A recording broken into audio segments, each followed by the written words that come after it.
Rabbil alamin. Nahmaduhu subhanahu wa ta'ala wa nastaghfiruh wa na'udzu billahi min syururi anfusina wa min sayyiati a'malina.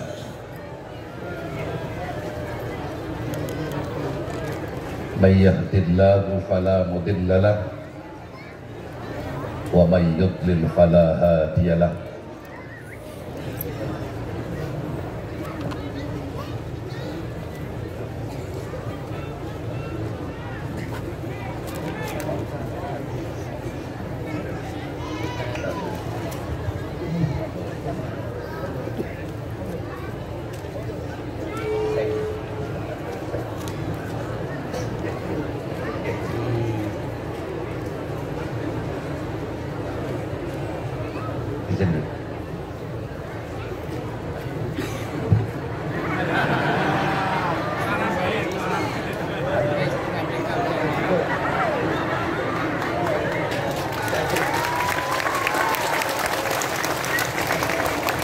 Jadi keringetan di hidup.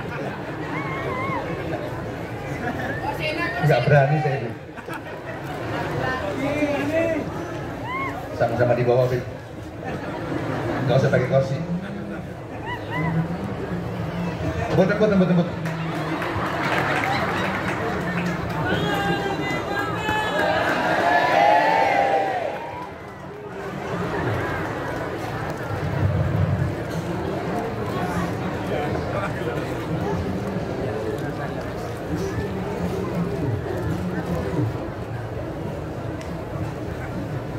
May yahdihillahu fala mudilla lahu wa may yudlil fala hadiya lahu. Asyhadu an la ilaha illallah wahdahu la syarika lahu wa asyhadu anna Muhammadan abduhu wa rasuluh. Allahumma salli wa sallim wa barik ala sayyidina Muhammad wa ala alihi wa sahbihi ajma'in. Subhanaka la ilma lana illa ma 'allamtana innaka antal alimul hakim. Wala haula wala quwwata illa billahil aliyil azim. Rabbi shrah li sadri wa yassir li amri wahlul 'uqdatam min lisani yafqahu qawli, amma ba'd. Udah lain lagi nggak? Hadirin hadirat Bapak Ibu yang saya hormati. Kita gini kemarin. Wabil khusus Hilang dah, yang udah ada. Sembah Nyai Sa'dun Sanusi, Kiai Ahmad Sa'dun, Kiai Haji Hasan Habibi, Kiai Husain Mahmud, Kiai Ahya Nurdin. Sini lagi. Sini nih. Ada yang namanya sama dengan saya, cuma ujungnya berbeda di sebentar. Kiai Muhyiddin Husain, Mbah Mas'ud saking Banyumas, Mbah Sayuti saking Purwokerto,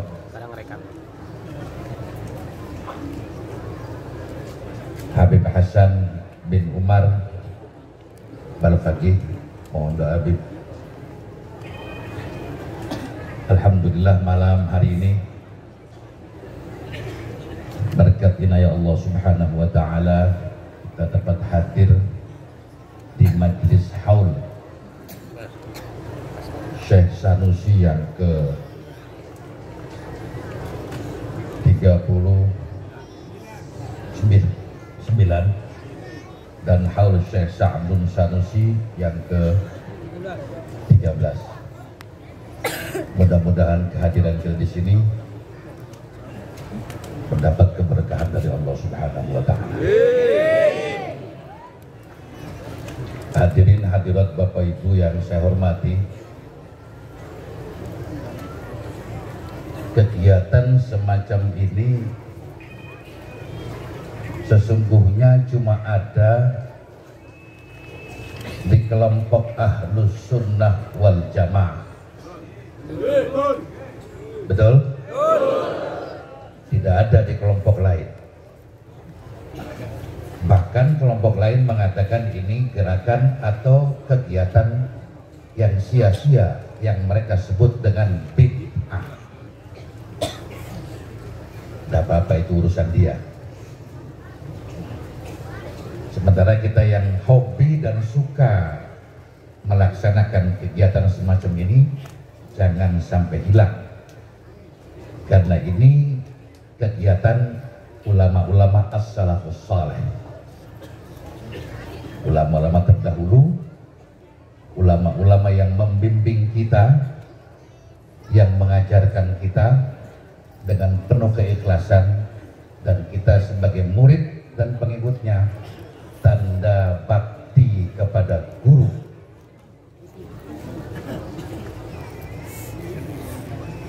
Dan aliran-aliran yang ada, tidak usah saya sebut lah, saya kira Bapak Ibu sudah paham semua. Syekh Sanusi ini mursyid thariqah. Thariqah ini asal kata thariq, jalan, cara, jalan untuk mendekatkan diri kepada Allah,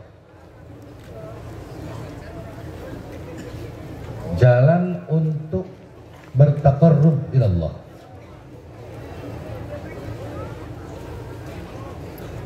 Thariqah yang mu'tabarah ini sangat banyak. Ada Naqsyabandiyah, ada Qadiriyah, ada Tijaniyah, ada Syaziliyah, macam-macam. Tetapi ada lagi kelompok-kelompok yang menolak thariqah ini. Dan ini hanya terdapat di organisasi yang namanya Nahdlatul Ulama.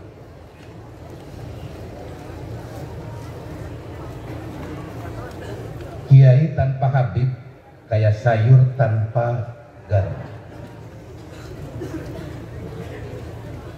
Jadi kalau ada kiai tidak menghormati Habib, perlu dipertanyakan kekiaiannya.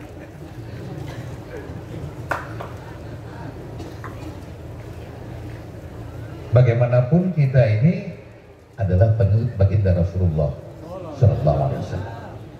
Para habaib adalah merupakan turunan dari baginda Rasul, dzurriyyah dari baginda Rasul.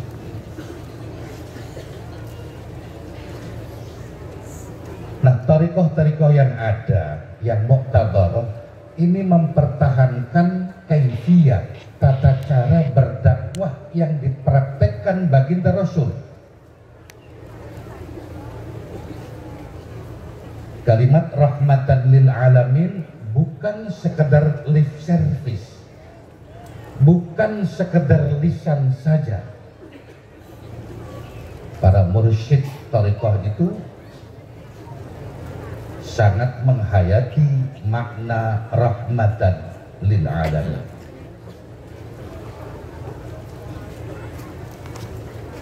Jadi kalau ada thariqah yang barangkali yang ngumpet-ngumpet, ini perlu dipertanyakan thariqah apa. Apalagi kalau thariqahnya yang ghairu mu'tabarah.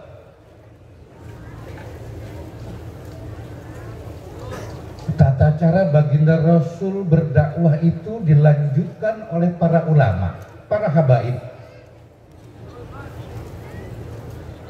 Kalau di tanah Jawa ini terkenal dengan Wali Songo. Beberapa hari yang lalu saya datang ke Barus di Tapanuli di Tengah, Medan. Di sana ada makam Syekh Rukunuddin. Saya kira ini gelar kali ini, bukan nama. Kok Rukunuddin? Saya kira gelar ini. Iya atau dia. Syekh Rukunuddin ini meninggal tahun 43 Hijriah. Di usia 108 tahun di batu nisannya. cuman menggunakan bahasa lain yang nggak ada titik-titiknya itu mas, belum ada titiknya, huruf hijaiyahnya belum ada titiknya. Saya sendiri nggak bisa baca. Saya bersama Habib. Kalau ada boleh, kalau ada boleh. Kalau enggak saya nggak mau. Saya mesti betul sih maaf. Terima kasih Jay, minta maaf. Nah, kalau udah gini nggak apa-apa, sama-sama.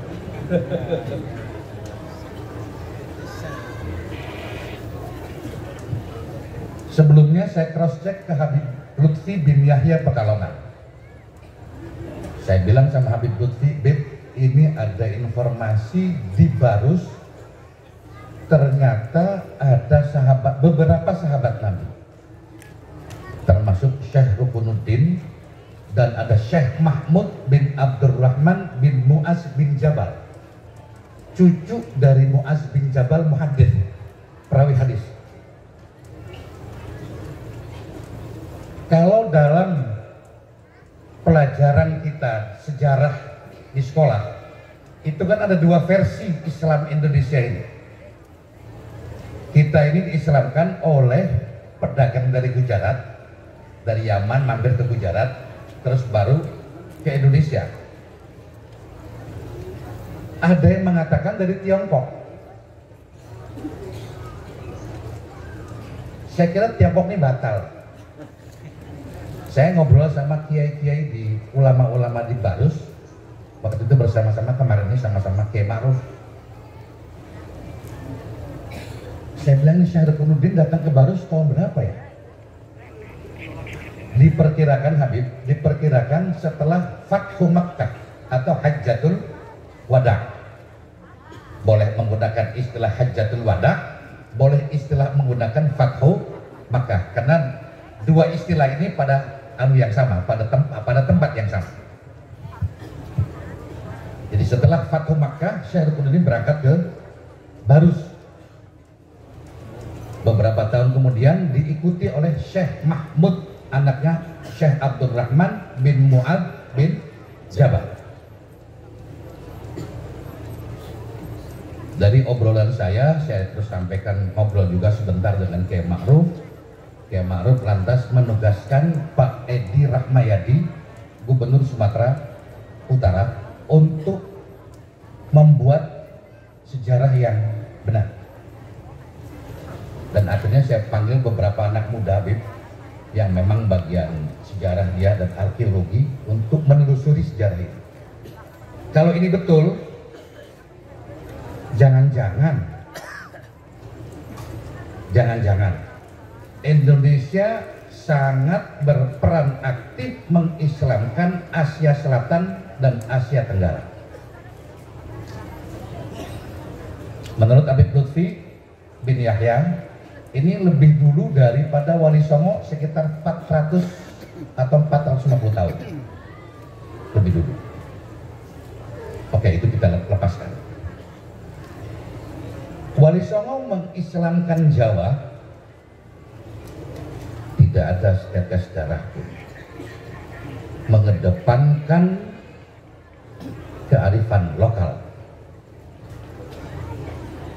sinkritis, perpaduan, lantas salah, seperti Sunan Kudus kan meminang anaknya raja supaya apa ini dakwahnya lancar.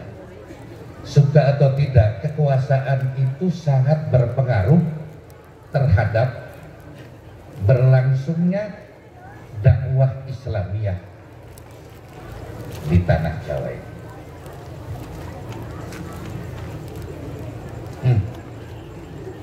Wali Songo ini sangat cerdas.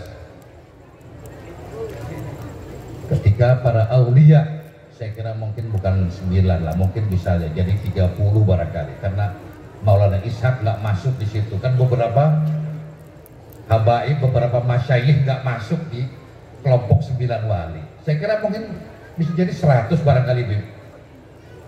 Syekh Muhyi sini, apa ini Pamijahan juga nggak masuk. Syekh Kuro, apa itu, Kerawang juga nggak masuk. Udahlah, itu kita pakai istilah saja supaya gampang paham. Wali Songo aja dulu. Padahal para auli di Jawa ini, para habaib banyak sekali. Ini sangat mengedepankan etika, moral, tata krama sebagaimana yang dipraktekkan baginda Rasul.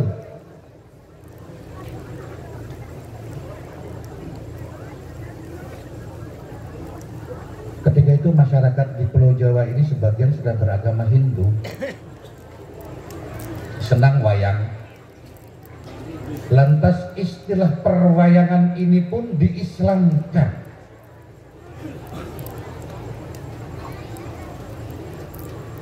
Contoh, lelakon Semar. Semar, paham Semar ya? Semar asal katanya mismarun, paku. Mismarun, paku. Maka lelakon Semar di dalam perwayangan itu orang yang kuat pendiriannya.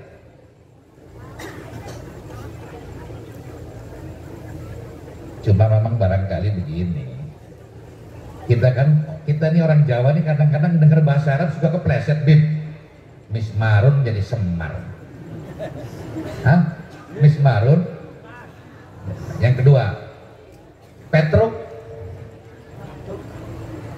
Asal katanya taroka yatruku, utruk, tambah fa istifham, fatruk. Orang Jawa susah nyebut fatruk, nyebutnya Petruk. Gerakan wayang Petruk itu yang tadinya biasa negatif jadi positif. Laras nggak? Mohon maaf, cerita terpakai cerita begini. Lah ini yang diteruskan oleh para ulama, para habaib, para aulia, dengan thariqahnya masing-masing, dengan caranya masing-masing. Ada yang thariqah Naqsyabandiyah, ada yang thariqah Qadiriyah, ada yang thariqah Syadziliyah, ada yang thariqah Tijaniyah, macam-macam. Berbagai macam pendekatan untuk memberikan pencerahan terhadap masyarakat. Pencerahan dalam bidang apa? Dalam rangka bertaqarrub kepada Allah, supaya ada jalan tol. Saya dari Jakarta tadi, Bib, cuma sampai Cileunyi tolnya, Bib. Dari Cileunyi ke sini terseok-seok, macet dan kelak-kelok, Bib. Jalannya susah. Nah, orang tarekat biasanya punya jalan pintas. Punya jalan pintas. Bagaimana cara mendekatkan diri kepada Allah? Itu ada kaifiatnya, ada teknisnya, ada caranya, ada metodenya. Dan kalau mau ngikut biasanya harus tidak bisa ngikut sembarangan. Itu penumpang gelap. Penumpang gelap. Nah, oleh karena itu torekoh yang ada ini merupakan upaya dari para ulama terdahulu untuk meringankan kita bagaimana cara meniti akhirat yang baik. Sebab kalau cuma nanti berdasarkan hadis sab'una alfan yadkhuluna jannah bighairi hisab wala adab, kita termasuk nggak, Bib? Sab'una alfan, insya Allah lah, Bib. Walaupun dibuntut adanya. Sebelum saya masuk situ begini, Pak, hukum itu semua ada pengecualian. Lebih-lebih hukum dunia. Bapak Ibu bisa lihat, kalau pejabat seenaknya aja dia, kalau tabrak sini, tabrak situ. Kenapa? Merasa pejabat. Ya. Kalau jalan depan ini perboden, polisi masuk dia. Kenapa? Merasa petugas. Gitu kan? Ya. Hukum akhirat juga ada pengecualian, Pak. Hukum akhirat itu nanti kita semua itu harus ngantri di mizan dan dihitung, dihisap. Tetapi ada yang jalan tol, ada yang punya fasilitas free pass, cuma sedikit jumlahnya, cuma 70.000 orang. Yadkhulunal jannah bighairi hisab wala adab, tanpa diperiksa dan tanpa diadab. Pak, Bu, kalau sudah ditanya, ini alamat. Bapak kalau naik sepeda motor diberhentiin polisi, ini alamat. Padahal kita STNK-nya masih panjang, SIM-nya masih ada, kaca spionnya ada, sen nyala, lampu rem nyala. Dicari tuh kesalahannya, tutup pentilnya nggak ada, tutup pentil, kena. Kalau malaikat sudah periksa berdasarkan video yang nanti diputar di akhirat, nggak bakal bisa lepas.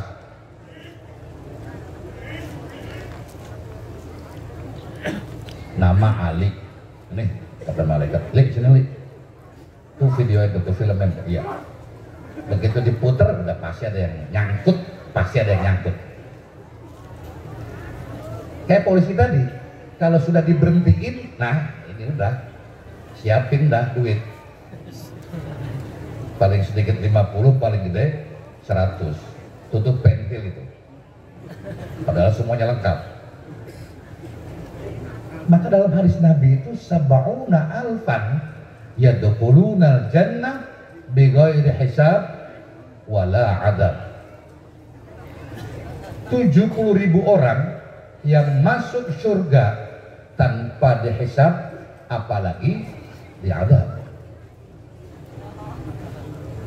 Nah, para mursyid thariqah ini akan membawa jamaahnya, akan membawa murid-muridnya, termasuk kelompok yang 70.000, termasuk sama Habib-Habib. Kan duriyah ini punya free pass. Oh jangan gitu Pak.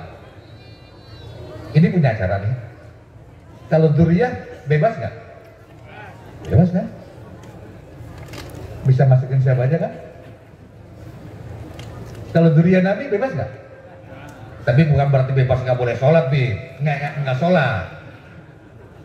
Artinya Habib yang benar, Habib yang sholat, yang akhlaknya baik, yang ilmunya ada, deketin.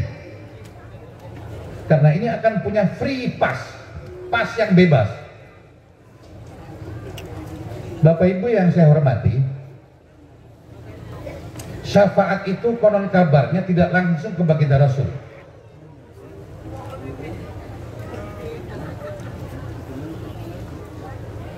Syafaat itu kita nih ikut tarekat Syekh Sanusi. Kita rame-rame nanti datang ke Syekh Sanusi minta pertanggungjawaban.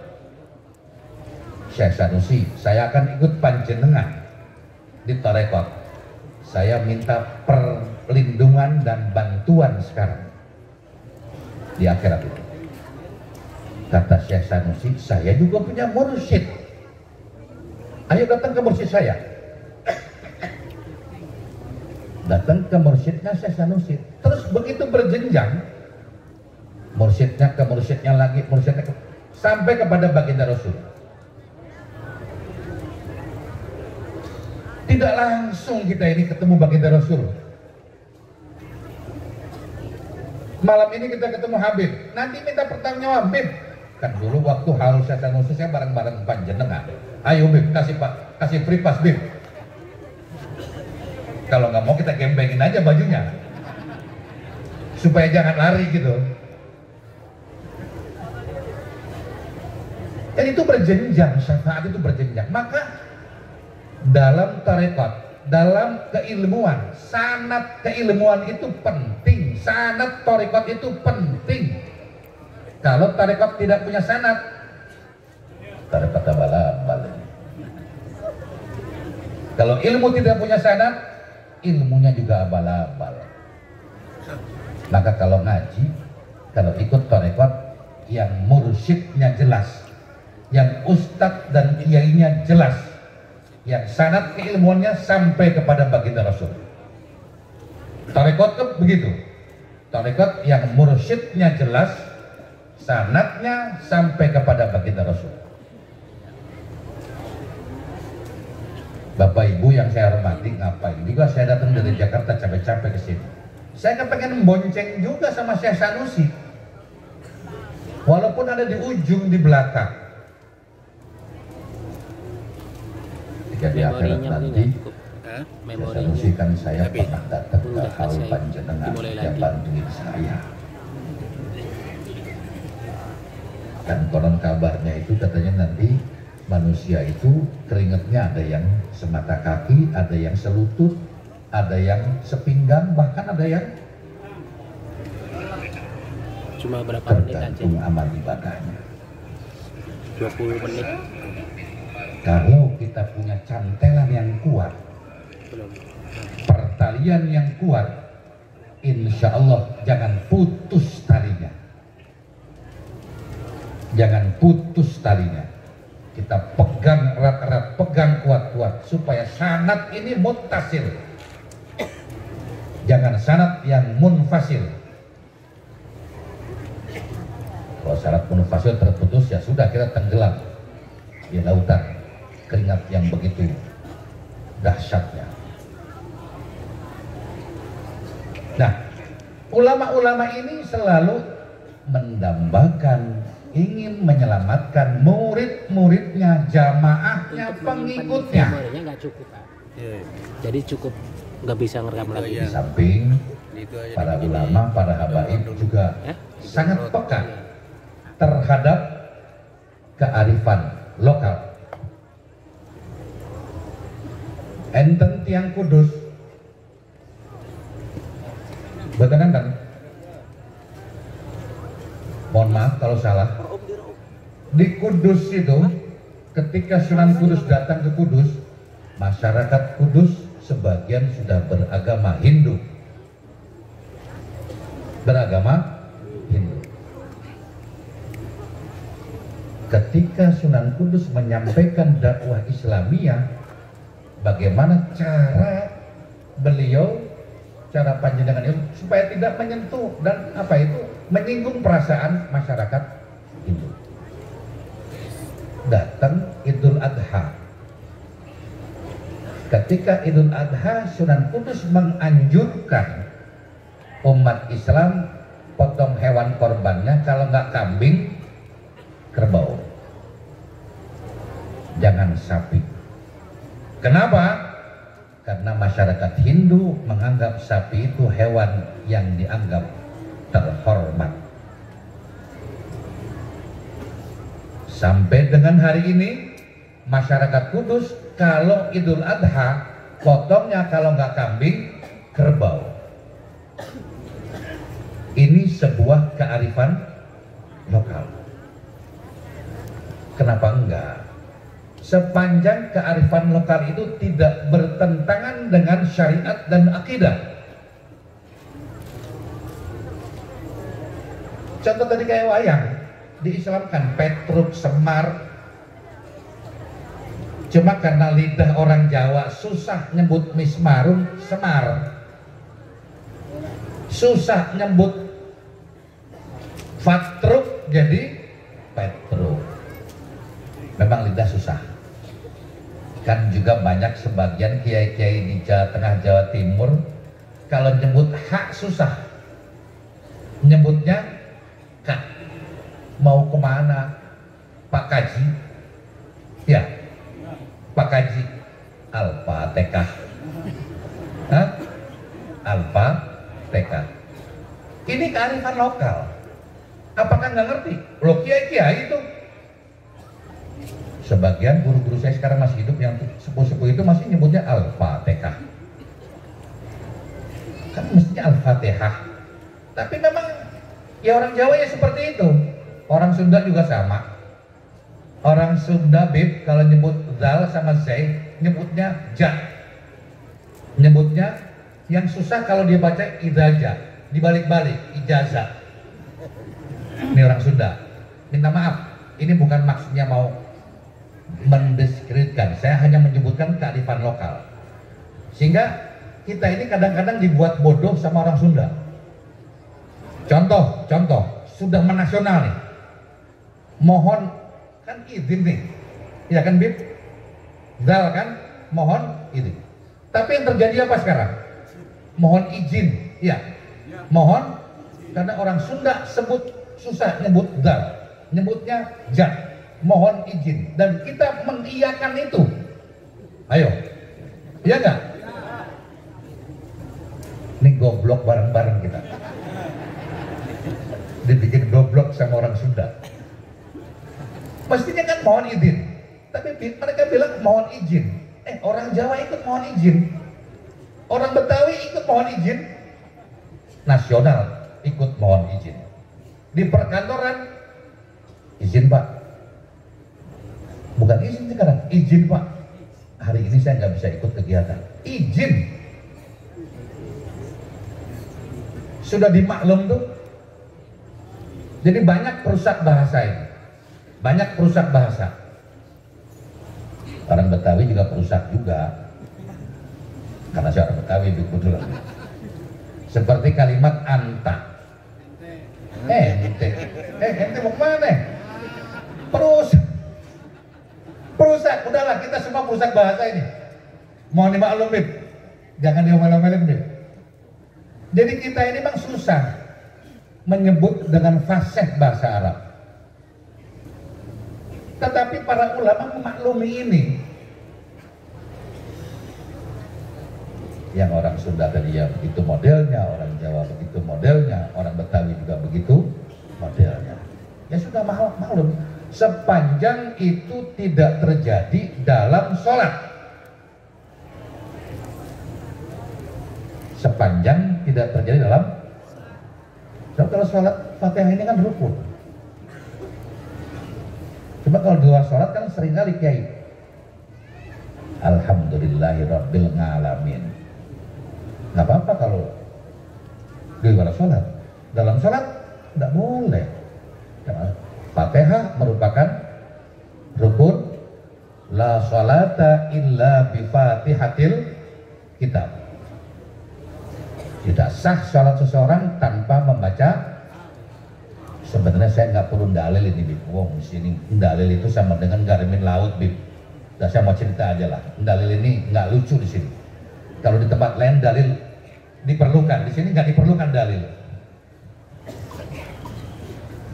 Jadi kearifan lokal ini sangat penting. Hari ini kita kumpul di sini. Ini sebuah kearifan lokal. Acara haul semacam ini hanya ada di Indonesia dan di Yaman.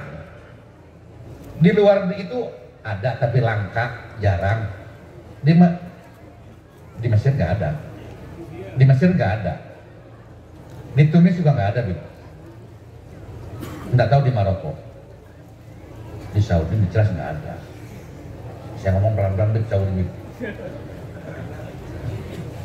Di Saudi nggak ada, di Saudi. Di Saudi yang begini nggak ada. Kencengin aja mendingan dah. Yang ada cuman di Indonesia dan Yaman. Yang beginian nih, model begini-begini, haul. Terus apa itu? Tahlilan, marhabanan.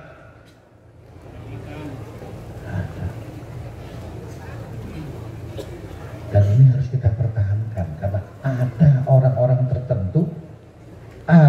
orang-orang tertentu yang ingin menghilangkan tradisi-tradisi yang kita lakukan seperti malam hari ini.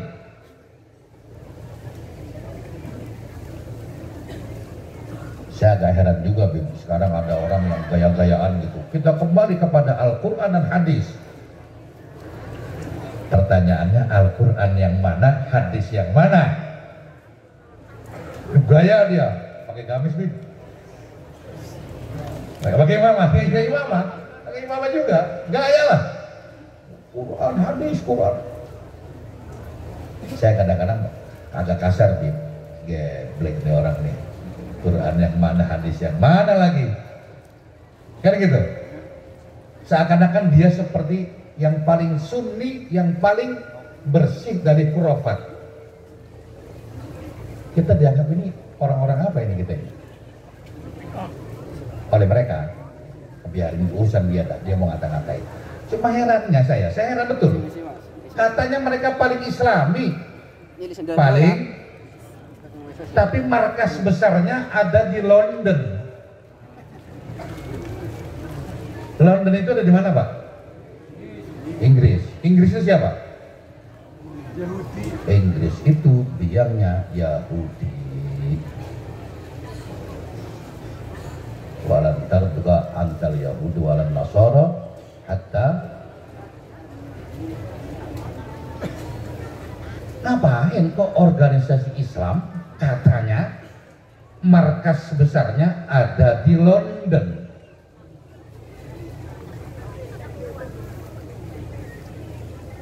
Ada udang di balik bakwan kalau begitu. Enak. Modelnya beliau salah-salahin nih, Habib apa katanya itu? Kan gitu nih. Banyak orang yang udah menceritakan, bahkan ini saya anggap memecah belah bangsa, memecah belah umat, dan memecah belah rakyat Indonesia. Asal Bapak tahu bahwa orang-orang luar ini berkeinginan supaya umat Islam Indonesia ini berantem sesama Islamnya. Sudah terbukti Libya, dari mulai Irak, katanya Irak punya senjata pemusnah massal, itu cuma dalil yang dibuat-buat, dihantam Saddam Hussein. Habis itu Tunis sempoyongan bisa survive, Mesir sempoyongan survive, Libya hancur, lebih hancur, Syria hancur. Kata Salim Said waktu itu pengamat militer, andaikan Irak, Iran, Syria gabung tiga negara ini melawan multinasional Amerika plus Eropa, 10 tahun perang nggak kelar.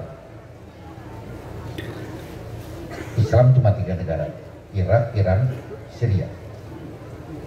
Irak itu punya 1.200 pesawat tempur, Iran 1.100, Syria kurang lebih juga 1.100. Indonesia punya 12.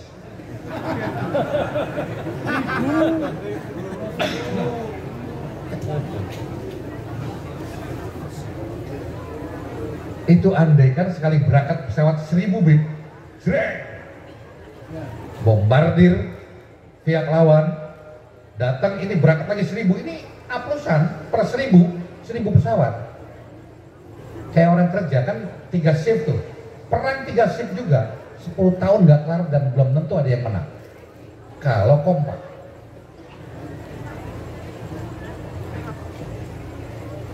Diutik-utik lah apa itu Libya, Iran sama Irak berantem 7 tahun, Irak sama Iran, katanya Syiah lah, katanya inilah, katanya itulah, berantem 7 tahun nggak ada yang menang, nggak ada yang kalah, dan ekonominya santai-santai aja. Dia berantem tiap hari, bom-bom tiap hari, pesawat tempur tiap hari, memang kaya.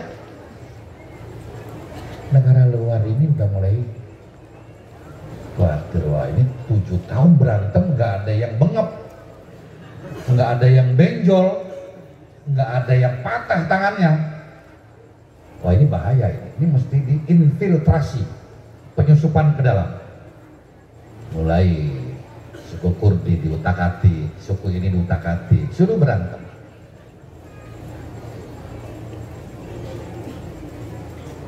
Termasuk kelompok Wahabi. Karena waktu itu Raja Idris kan, Raja Idris yang menguasai Saudi kepanjangan tangan dari Turki Utsmani. Inggris takut. Lantas Muhammad bin Abdul Wahab diojok-ojok supaya berontak terhadap Raja Idris. Ini ngomongnya pelan-pelan aja, makanya jangan berisik. Kalau kencang-kencang kedengeran orang luar. Kata Muhammad, saya nggak punya duit. Kata Inggris, tak kasih duit sampean. Kasih duit. Udah dikasih duit, kata Muhammad, saya nggak punya senjata. Kasih senjata. Berontak, Raja Idris jatuh. Kuasai oleh Muhammad bin Abdul Wahab, yang akhirnya gerakan Wahabi atau faham Wahabi menjadi faham resmi di Saudi. Sehingga ulama-ulama kita, termasuk Syekh Muhammad, termasuk Syekh Yasin, itu agak susah itu waktu itu. Karena Wahabi begitu kencangnya menerapkan bahwa faham Wahabi adalah faham resmi di kerajaan Saudi. Apa yang terjadi sekarang, Bapak Ibu sekalian? MBS mengatakan faham Wahabi itu bukan faham resmi. Bahkan kalau yang terlalu ta'asyub, fanatik terhadap Wahabi, itu diintai sama kerajaan Saudi.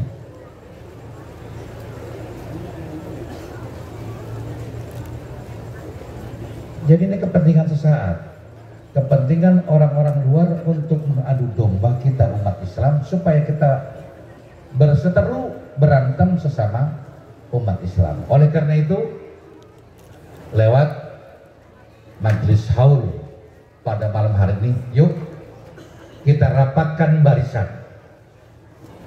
kita jadikan ummatan wahidah, bukan sekedar slogan ummatan wahidah, bukan sekedar lip service, tetapi tertanam dalam hati ummatan wahidah, menjadi umat yang satu, umat yang kuat, umat yang kokoh, dan rapatkan barisan. Jangan sampai kita tinggalkan guru-guru kita, habaib kita, sebab upaya mereka, upaya orang-orang non-muslim, supaya para masyayikh, para guru, para kiai ini ditinggali murid-muridnya, termasuk para habaib. Kalau habaib ngomong, kiai ngomong, sudah tidak didengar, ini tanda-tanda kehancuran umat Islam. Oleh karena itu, mari kita rapatkan barisan kita, kita tata hati kita untuk menjadi ummatan wahidah, bukan sekedar slogan dan lip service, tetapi mari kita jadikan niat kita yang lurus, niat kita yang baik dalam rangka li'a'la kalimatillah dan limardhatillah. Saya kira demikian. Habis saya minta maaf panjenengan yang teruskan. Demikian para hadirin hadirat Bapak Ibu sekalian, para masyayikh, para habaib, lebih kurangnya mohon maaf, dan rasanya saya tidak layak untuk berpanjang kalam karena banyak para masyayikh dan habaib yang bisa menyampaikan tausiah yang lebih baik dari hamba al-faqir. Mohon maaf sekali lagi yang sebesar-besarnya. Wallahul muwaffiq ila aqwamit thoriq. Assalamualaikum warahmatullahi wabarakatuh.